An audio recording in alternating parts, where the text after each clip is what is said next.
저는 오타와에 처음 왔어요. 미국에서 시골에 살고 있거든요. 그래서 이 캐나다의 수도인 오타와에 처음 왔는데 제가 몇 가지 참 깜짝 놀란 일들이 몇 가지 있는데 와서 너무 귀한 분들, 또 목사님들, 권사님들, 장로님들 너무 귀한 만남을 하나님께서 갖게 해주신 거 너무 깜짝 놀랐고 감사드리고요.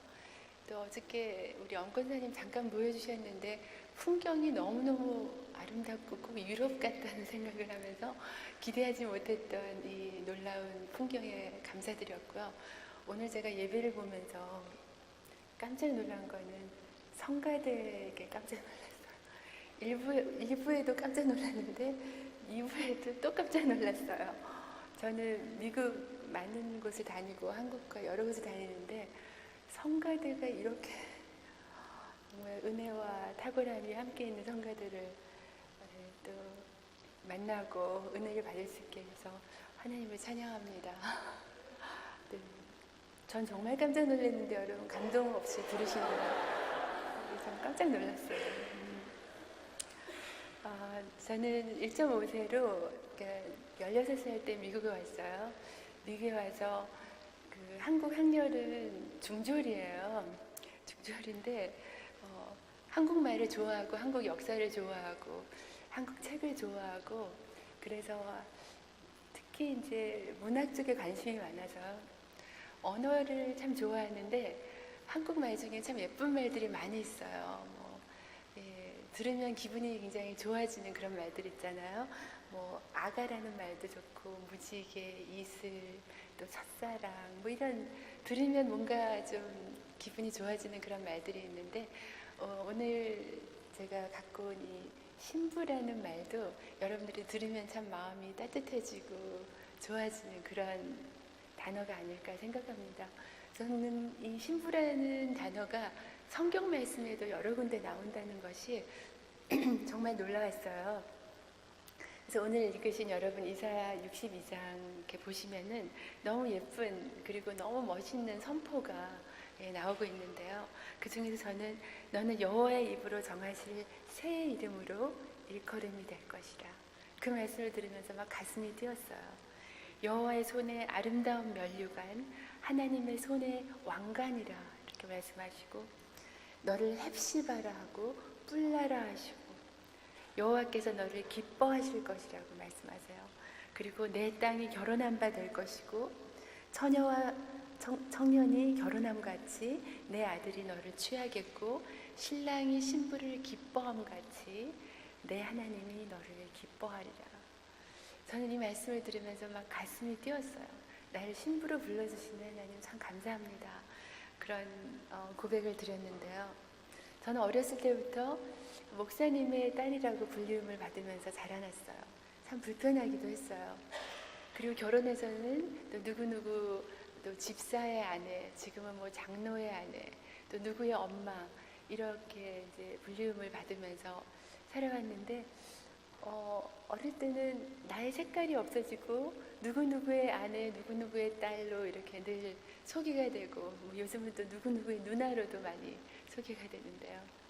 그런 어떤 타이틀을 들으면서 도대체 나의 색깔은 뭐고 나의 정체성은 뭘까 그런 생각을 가끔 하기도 했는데 이 신부의 정체성을 만나면서 정말 행복했어요. 제가 누구누구의 딸이기 전에 먼저 최초로 하나님께서 불러주신 저의 이름이 그리스도의 신부라는 것이었다는 것이 너무나 감사했어요.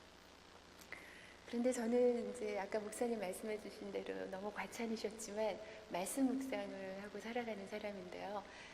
성경을 묵상하다 보면은 말씀을 꼭꼭 이렇게 씹으면서 묵상을 하는데요. 어떤 때는 잘 안 씹히는 말씀이 있어요. 그럴 때 이제 고민을 하게 되죠. 이게 뭘까?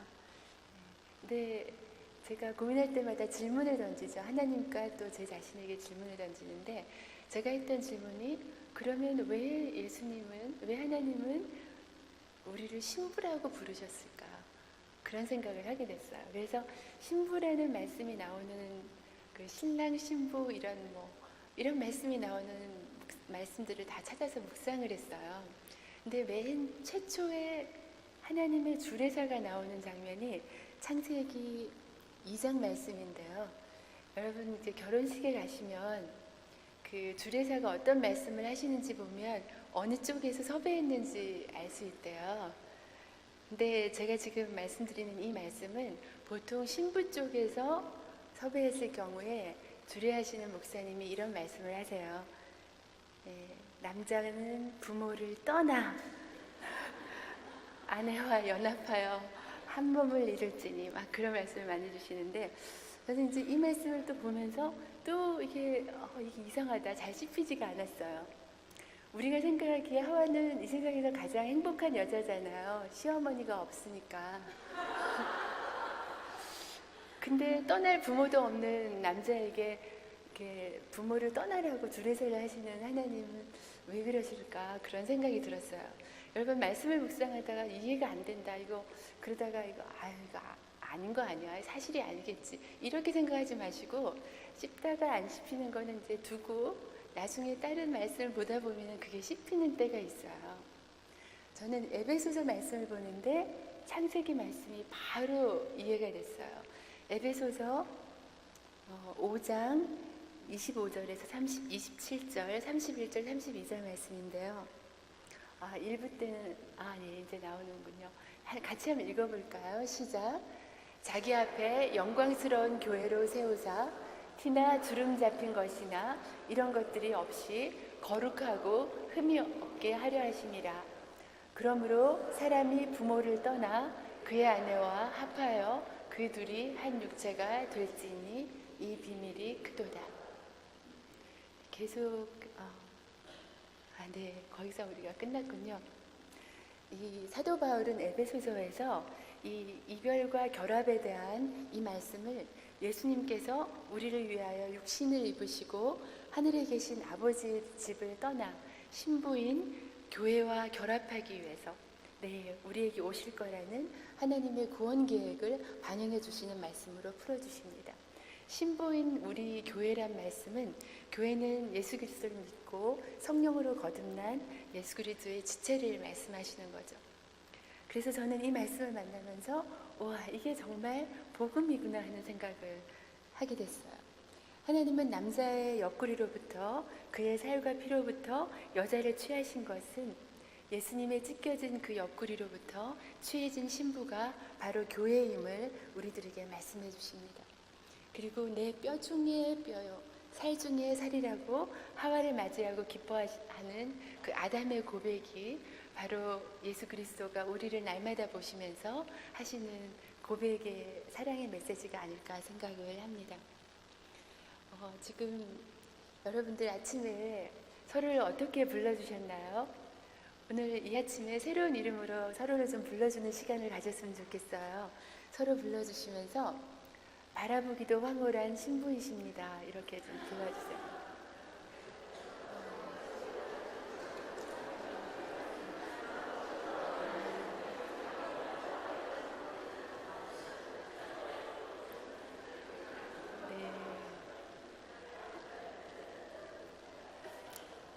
네.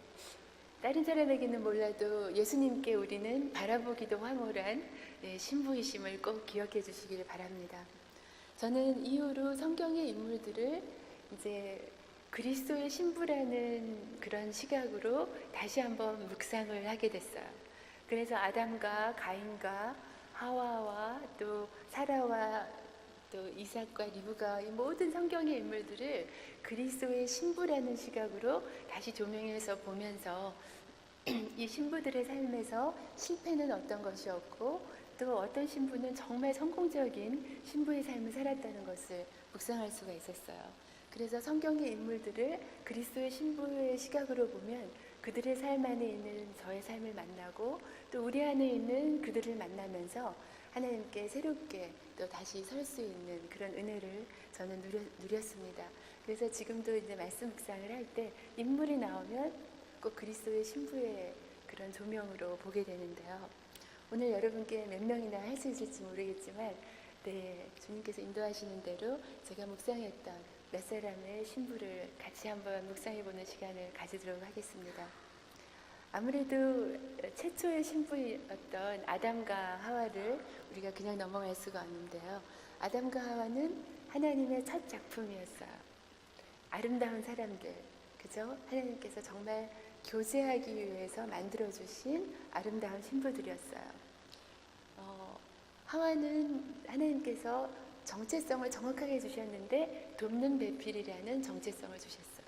에즈에르라는 정체성. 에즈에르는 보통 하나님의 역사에 많이 나오는 단어였는데 이 사람에게 쓰여진 건 아마 하와가 처음이 아닐까 생각하는데요. 그래서 에즈에르라는 그런 정체성을 가지고 남편을 돕고 사랑하고 또 지키고 보호하는 그런 역할을 주셨습니다. 그리고 아담은 또 생육하고 번성하고 이 땅을 다스리고 정복하라는 그런 역할을 주셨죠. 네, 한국말로는 다스리고 이렇게 나오는데 영어로는 subdue 이렇게 나와요. subdue란 말은 세상의 모든 만물들을 있어야 될 그 자리에 두는 역할을 하나님께서 이제 아담에게 주셨는데 아담과 하와는 얼마 되지 않아서 자신들의 정체성을 잊어버리고 정말 먹음직도 하고 보암직도 하고 지혜롭게 할 만큼 탐스럽기도 한 그런 유혹 앞에서 바로 넘어지는 것을 우리가 볼 수가 있습니다. 저는 아담과 하와의 모습에서 저희들의 모습을 봅니다. 당장 우리 배를 채우는 것이 더 중요하다. 먹음직한 그런 유혹 앞에서 그래도 현실적으로 살아야지 어쩌겠어 하면서 넘어질 수밖에 없는 저희들의 연약함을 만납니다. 보암직도한 유혹 앞에서 남들에게 뭔가 잘 보이고 싶고 우리의 남편도 우리의 아이들도 뭔가 좀 멋지게 보이고 싶어하는 그런 유혹이 우리를 찾아오면 또한 우리도 바로 넘어지고 맙니다. 또 누구보다도 지혜롭고 싶고 또 힘 있는 위치에 서고 싶습니다. 그래서 뭔가 지혜롭게 할 만큼 탐스러운 그런 유혹 앞에서 그래도 힘이 최고지 그러면서 넘어질 수밖에 없습니다. 그래서 돈과 명예와 권력을 가지려고 부정부패를 일삼는 많은 사람들 중에 크리스찬들이 들어가 있는 것은 너무나 안타까운 현실입니다. 명문학교와 돈이 되는 일과 남들의 안목에 우선순위를 두면서 먹음직도 하고 보암직도 하고 지혜롭게 할 만큼 탐스러운 유혹 앞에 우리는 날마다 넘어지고 있습니다. 하나님은 선악과를 먹지 말라고 하셨는데 선악과를 먹은 인간들에게는 불행이 찾아왔습니다. 선악과를 먹으면 먼저 첫 번째로 자기중심적이 됩니다. 주님도 내중심적으로 하나님도 내가 잘 되려고 믿습니다. 두 번째는 하나님처럼 되려하여 하나님만이 할 수 있는 일을 하죠. 다른 사람을 정죄하고 판단합니다. 남을 비방하는 말들을 영적인 말로 잘 포장해서 하기도 합니다. 그리고 죽이는 말을 해서라도 자신이 생각하는 옳은 공의를 전달하려고 하고 자신이 믿는 진리를 선포하려고 합니다. 그리고 용서하지 못하게 됩니다. 그래서 정죄는 있는데 긍휼이 없는 그런 삶을 살게 됩니다. 하나님은 그래서 그들에게 선악과를 먹지 말라고 하셨습니다. 다른 과실을 마음대로 먹으라고 하셨으니까 그 안에는 생명나무도 있어서 생명나무를 마음껏 먹을 수가 있었습니다. 그러나 아담과 하와는 선악과를 먹었습니다. 첫 신부들부터 정말 연약하고 죄악된 신부들이었고 실패한 신부들이었지만 하나님께서는 셋을 주셔서 그들의 믿음의 대를 이어가시고 그들의 부끄러움을 가죽옷을 입히시며 가려워 주셨습니다. 그리고 늘 새로운 기회를 주시고 축복하여 주신다는 그 은혜를 아담과 하와를 통해서 우리에게도 말씀하시며 우리도 연약되고 죄악되어서 먹음직하고 또 보암직하고 탐스러운 유혹 앞에 날마다 넘어지지만 하나님께서는 그때마다 우리를 또 긍휼로 덮어주시고 십자가 보혈로 가리워주시고 우리에게 늘 새로운 기회를 주시는 사랑하는 우리의 신랑 되신 하나님임을 우리에게 말씀해 주십니다. 다음으로 묵상하고 싶은 신부는 아브라함과 사라입니다. 여러분 아시다시피 아브라함은 믿음의 조상이고 사라는 열국의 어머니입니다. 아브라함은 참 별로 한 일도 없이 믿음의 조상이 되었어요. 이삭 하나 낳고 그냥 하나님 따라간 거 외에는 그렇게 크게 한 일이 없는데 믿음의 조상이라 불리움을 받았어요. 그렇게 경건하고 그렇게 정말 하나님이 사랑하셨던 그 남편과 함께 살았던 사라는 그렇게 행복한 신부는 아니었던 것 같아요. 남들 보기에는 경건하고 훌륭한 남편이었지만 자기가 보기에는 조금 치사한 그런 남편이었어요. 자기 살겠다고 다른 남자한테 2번이나 자기를 던졌던 그런 남편하고 딴 사람한테 가서 간증도 못하고 살았던 사라는 정말 외롭고 힘든 삶을 살았던 것 같아요.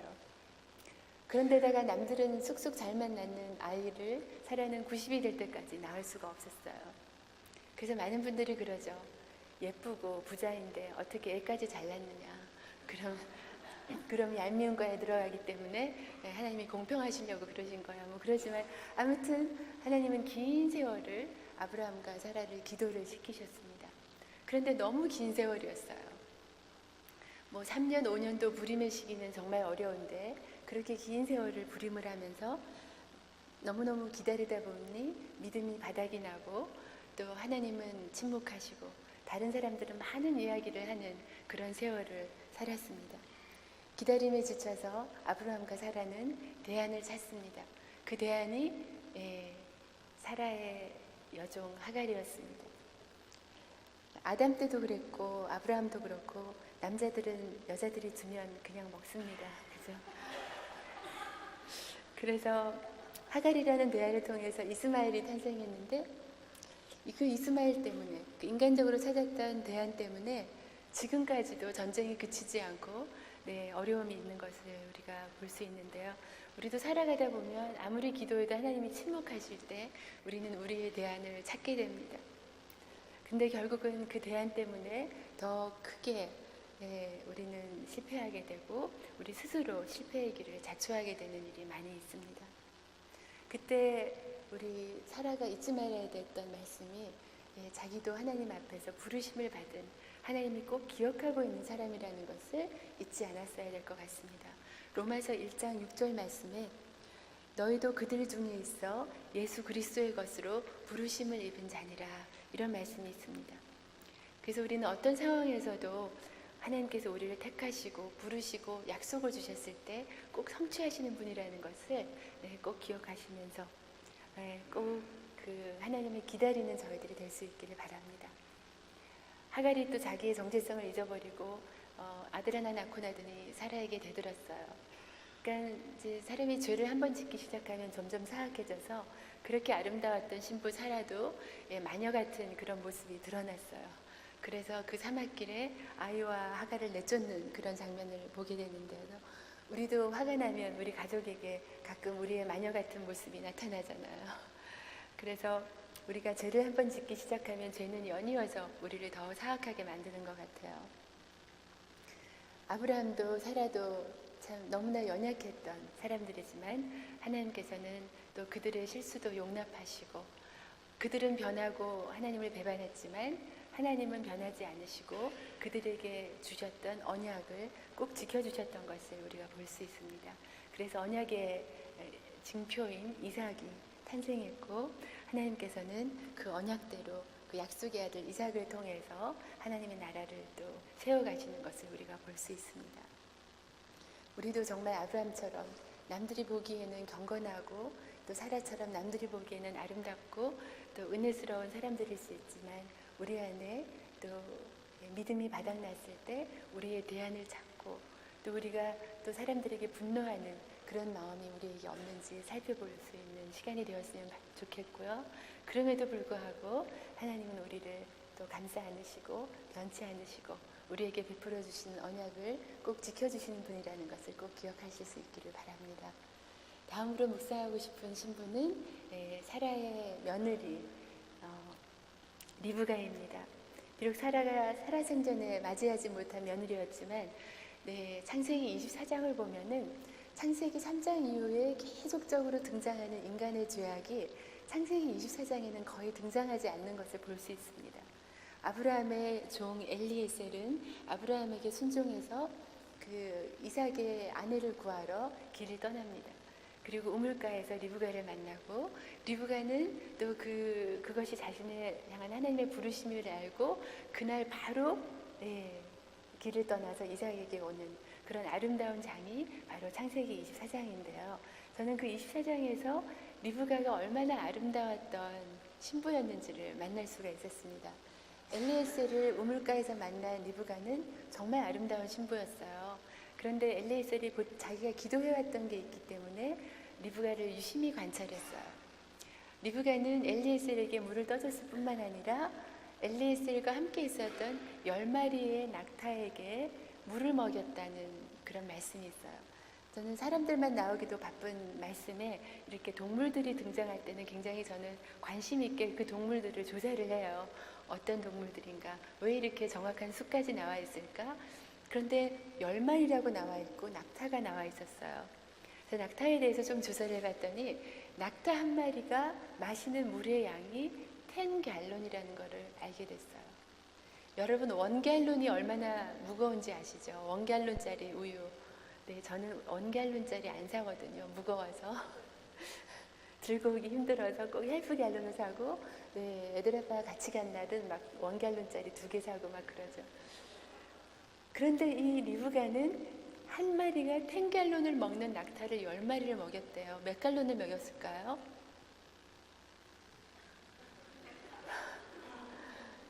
100갤론을 먹였어요. 그때 뭐 수돗물을 틀 수 있는 상황도 아니었고 우물을 길었어야 될 때, 그리고 엘리에셀이 물어보지도 않았어요. 저 같으면 이런 심한 육체적인 노동을 누가 물어보지도 않았을 때 절대 자원해서 하지는 않아요. 그런데 리브가는 정말 일단 건강했고, 일단 굉장히 친절했고, 굉장히 남을 배려하는 그런 정말 며느리감으로는 정말 버릴 거 하나 없는 그런 아름다운 신부가 아니었나 생각을 합니다. 그렇게 종의 자세로 섬기는 리브가, 그리고 하나님께서 작은 자가 큰 자를 섬길 거라는 그 말씀을 바로 실천해서 야곱이 축복을 받을 것이라고 확고하게 믿고 살았던 그런 리브가였어요. 그런데 이 리브가도 하나님의 때와 타이밍을 기다리지 못하고 가정의 질서를 깨고 남편을 속여서 야곱을 축복받게 하는 그런 죄를 범하게 됩니다. 저는 처음에는 리브가가 참 잘못했다고 생각했어요. 근데 말씀 묵상을 하면서 리브가가 야곱을 그렇게 한 나이가 야곱이 77세였다는 것을 알게 됐어요. 7살도 아니고 17살도 아니고 47살도 아니고 77세 때까지 기다렸다는 것이 저는 정말 놀라웠어요.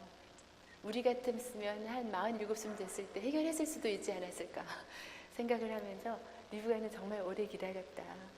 그리고 나서 이제 야곱이 도망가서 83세부터 레아와 라헬을 통해서 아들을 낳기 시작했어요. 아들을 굉장히 막 열심히 낳았죠. 4명의 부인을 통해서. 그래서 130이 넘었을 때 그때 요셉의 나이가 34살밖에 안 됐었어요. 그때 내가 참 험악한 인생을 살았다고 요셉하고 대화를 나누는 장면을, 그 장면을 통해서 우리가 야곱의 나이를 유추할 수가 있었어요. 그래서 우리가 리브가의 삶을 보면서 또 리브가의 잘못은 무엇인가를 보면서 저는 로마서 6장 12절 말씀을 묵상하게 됐어요. 그러므로 너희는 죄로 너희 죽을 몸을 지배하지 못하게 하여 몸의 사역을 순종치 말고. 저는 예전에 이 말씀을 묵상할 때는 우리의 죽을 몸을 지배할 수 있는 엄청난 죄는 아마 마약이나 술이나 뭐 그런 엄청난 그런 뭔가 우리를 컨트롤하는 죄라고 생각했는데, 그게 아니라 왕이신 주님께서 하셔야 될 일을 우리가 대신 왕노릇을 하는, 그죠? 다른 버전은 너희가 너희 죽을 몸을 왕노릇하지 말라고 써 있는데요. 우리가 왕노릇 하려는 모든 죄가 죄악이라는 거죠. 리브가처럼 정말 좋은 의도로 했지만 하나님의 방법과 하나님의 타이밍을 앞서가서 가정의 질서를 깨고 교회 안의 질서를 깨고 공동체 안의 질서를 깨는 일은 하나님께서 기뻐하지 않으시는 거죠. 그래서 이렇게 지혜롭고 영적이고 아름다웠던 리브가라는 신부는 다시는 그 사랑했던 아들 야곱을 만날 수 없었고, 또 그 가정이 어떻게 되었을까 우리가 한번 생각해 보면 참 어려운 그런 나머지 삶을 살지 않았을까 생각을 하게 됩니다. 저도 리브가와 같은 그런 엄마였어요. 그래서 우리 아이들은 내가 지켜야 된다, 어떻게든 내 뜻대로 해야 된다는 그런 생각을 하고 살았어요. 그래서 우리 아이들이 초등학교 때 스쿨 버스를 타고 가는데 두려웠어요. 저 버스가 스쿨로 갈까? 라는 생각이 들었어요. 그래서 이제 그 스쿨 버스를 따라가기 시작했어, 한 일주일 동안. 그래서 스쿨로 가는구나. 그래서 이제 일주일 동안 따라가다가 집에 와서 약간 눈물이 났어요. 내가 지켜줄 수 없는 곳으로 이 아이들이 갔다는 사실이 너무 슬펐어요. 헬리콥터 맘이었어요. 제가 이제 자녀 교육 세미나 할 때 보면 헬리콥터 맘이 나오는데 제가 대표적인 그런 사람이었어요. 우리 아이들을 저보다 더 사랑하는 하나님을 믿을 수 없고 내가 어떻게든 우리 아이들을 보호해야 되겠다고 생각하는 그런 엄마죠. 아마 리브가도 그런 엄마였던 것 같아요.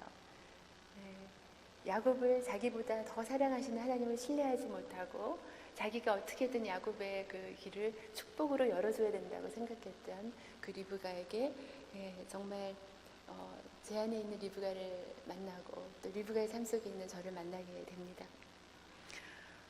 그럼에도 불구하고 그 실패했던 그 리브가의 삶에도 불구하고 하나님께서는 리브가의 기도대로 야곱을 하나님께서 복을 주시죠. 그리고 12지파를 야곱의 자손들을 통해서 하시면서 하나님께서 하나님의 나라를 또 이렇게 이루어 나가는 것을 우리가 볼 수 있습니다. 연약한 신부들을 향한 그 멈추지 않는 하나님의 사랑을 우리 리브가를 통해서도 만날 수가 있습니다. 그래서 우리는 비록 경건하게 살고 영적으로 산다고 하지만 정말 중요한 때 하나님을 끝까지 신뢰하지 못하는 그런 연약한 신부들일 수 있지만 하나님께서는 그럼에도 불구하고 우리를 향한 하나님의 사랑을 멈추지 아니하시고 또 우리의 기도를 응답하시고 계속 우리에게 새로운 기회를 주시며 함께해 주신 그런 귀하신 하나님인 것을 이 시간에 기억할 수 있는 우리가 될 수 있기를 바랍니다. 또 제가 성경 안에 있어서 참 감사하다고 생각하는 신부가 바로 호세아의 아내 고멜입니다. 고멜은 이 세상에서 가장 불행한 남자의 아내가 아닐까 생각합니다. 저희 사역에도 호세아서가 나와 있는데요. 남성 커피 브레이크에서는 호세아서를 하지 않으려고 해요. 그냥 다른 책이 없나 막 찾고 여호수 한다 그러고 호세아 안 하려고 그러세요. 아마 가장 어려운 부르심에 순종했던 남자가 호세아가 아닌가 생각합니다. 끊임없이 자신을 떠나서 다른 남자에게로 갔던 아내를 끊임없이 사랑하라는 아내의 부르심, 그러니까 아내를 사랑하라는 그 하나님의 부르심 앞에 호세아는 늘 순종했던 선지자였습니다. 자신을 그렇게도 죄악스러운 자신을 늘 받아주고 다시 사랑해주는 그 신랑에 감동하면서도 또 조금 지나면은 또 다시 세상의 기쁨을 찾아서 남편의 곁을 떠나는 그런 고멜의 모습이 어쩌면 우리의 모습이 아닌가 생각합니다.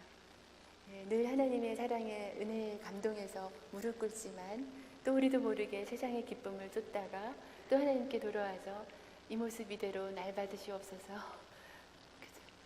내 결심 약하여 날마다 무너지나 그래도 날 받으시옵소서 그렇게 기도하죠.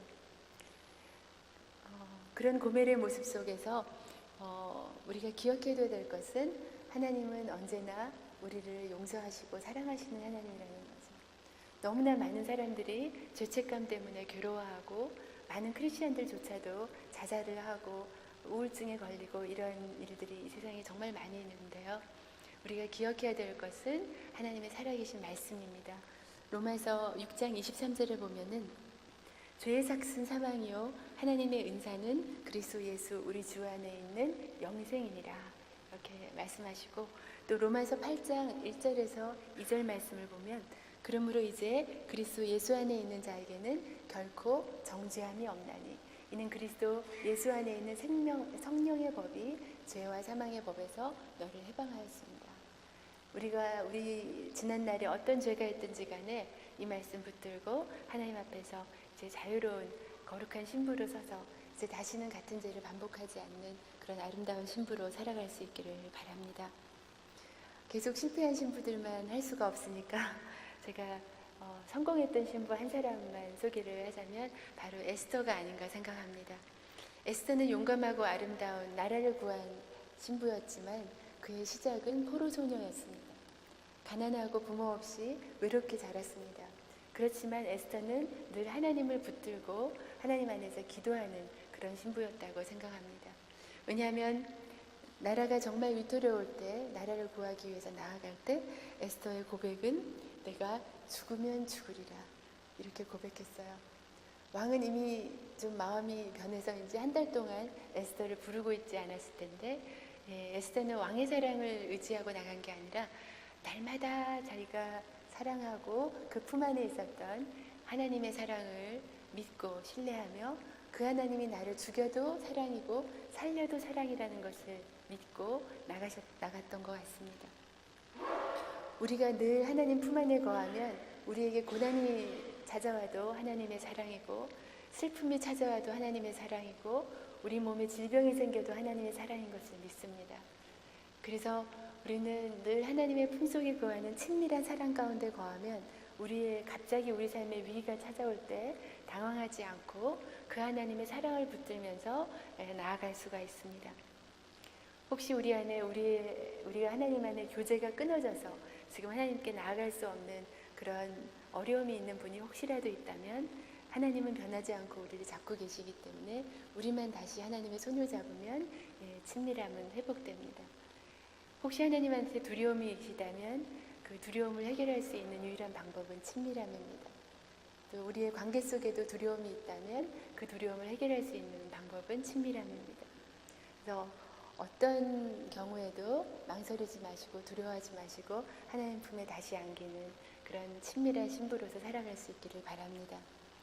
저희들이 신부를 묵상하면서 그럼 신부로 부르심을 받은 우리는 어떻게 살아야 행복한 신부일까 하는 것을 한번 생각을 해볼 수밖에 없습니다. 먼저 신부는 어떤 신부일까요? 첫째로 행복한 신부는 신랑과 친밀한 신부가 아닐까 생각합니다. 불행한 신부는 가난하거나 못생긴 신부가 아니라 신랑과 친밀하지 않은 신부가 아닐까요?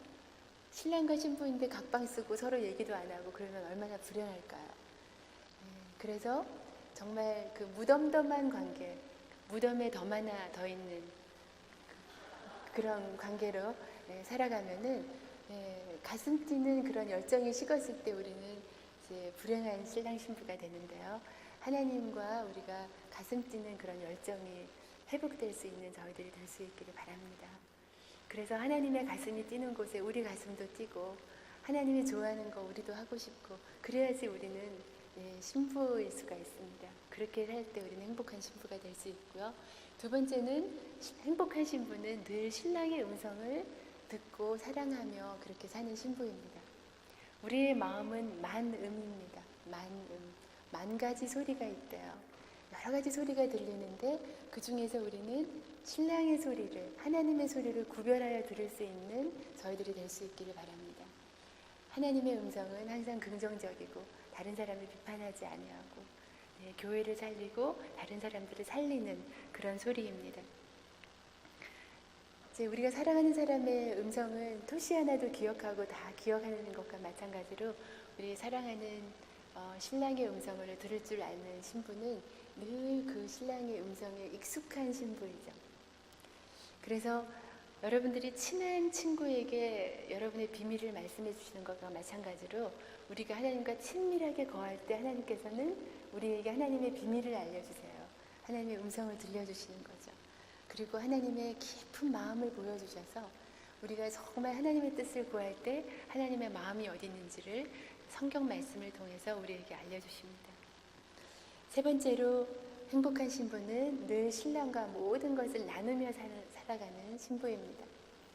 비록 가난하고 돈은 없지만 신랑 신부가 이렇게 같이 나누고 살면 행복한 것과 마찬가지로 사랑의 확신 가운데 살아가는 신부는 하나님과 늘 대화하는 신부예요. 누구를 만나든지 간에 하나님, 제가 저 사람과 어떤 얘기를 나눠야 될까요? 저분에게 어떤 말씀을 해드려야 될까요? 그런 것을 늘 기도하면서 그렇게 살아가면 그것이 하나님과 동행하는 삶이 아닐까 생각을 합니다. 네 번째로 행복한 신부는 자신의 영광스러운 그리스도 신부로서의 정체성대로 살아가는 신부입니다. 그러면 우리가 신부임에도 불구하고 정체성대로 살지 못했을 때 어떤 삶을 살게 될까요? 저는 그 창세기 3장을 보면 하와가 그 죄를 범하고 나서 이제 죄를 범한 거는 하와가 먼저 범했는데 아담부터 차례로 이제 벌을 받아요. 벌을 받는데 이제 저는 특별히 하와가 받은 벌을 좀 묵상하기를 원합니다. 창세기 3장에 하와가 받은 벌을 보면은 또 여자에게 이르시되 내가 내게 임신하는 고통을 크게 더하리니 내가 수고하고 자식을 낳을 것이며 너는 남편을 원하고 남편은 너를 다스릴 것이니라. 다른 버전에는 너는 남편을 사모하고 남편은 너를 다스릴 것이라. 여기는 원하고라고 되어 있는데요. 저는 이 말씀을 묵상하면서 놀라운 걸 발견했어요. 아, 남편을 사모하고 남편을 원하면 살아가는 것은 벌이구나.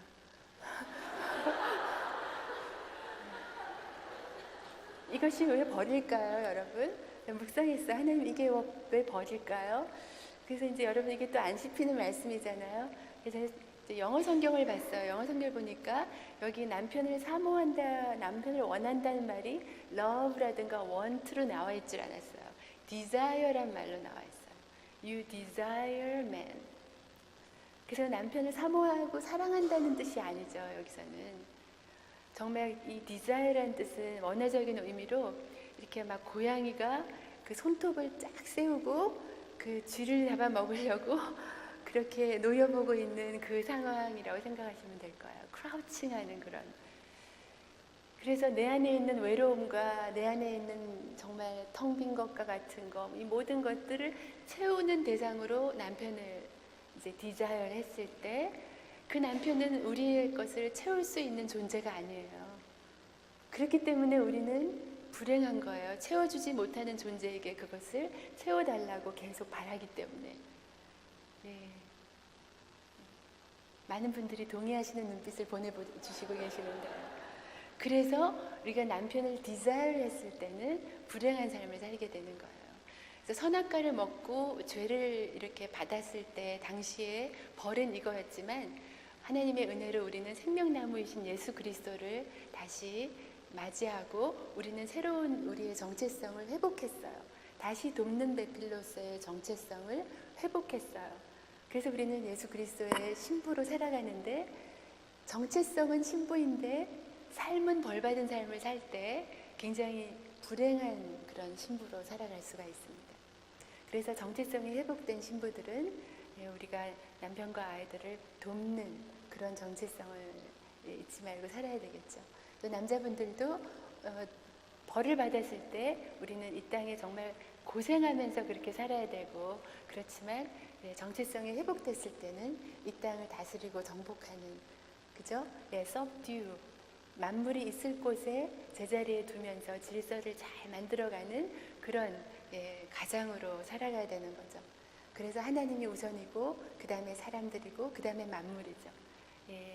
돈이 먼저 그런 게 아니라 하나님이 항상 우선이고 그 다음에 사람들을 사랑하고 그 다음에 이제 그 만물을 우리가 다스리는 그런 정체성을 회복하고 우리가 살아가야 되는 거죠.